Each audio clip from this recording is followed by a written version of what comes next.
One of the subjects that a lot of people are focused on right now is about potential conflicts of interest for the president-elect when he becomes the president of the United States.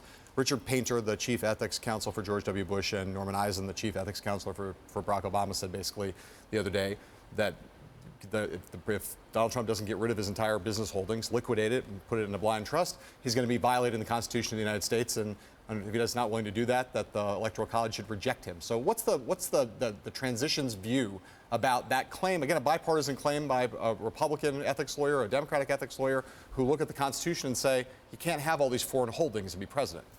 Well, one of the things to keep in mind, and I think voters recognize this when they voted for Donald Trump, he's one of the most successful businessmen that our country has ever seen. He's someone that's part of the reason why we want someone who's not a politician, someone who's been a success in a number of different fronts and started different businesses that have taken off and done well. Yes, there is a transition period that we're in right now where he's moving from being a full-time businessman to a full-time president of the United States. And obviously he's working with a team of lawyers and accountants and getting everything transitioned over, and he will be ready to be the full-time president of the United States by the time of inauguration.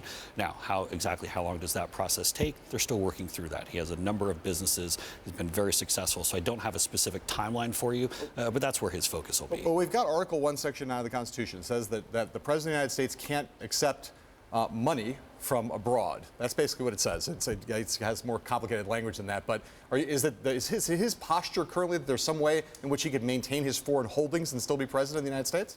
Well, the posture is he knows what the job is at hand, and that's it. He's been elected to be president of the United States, and that's what he's preparing for.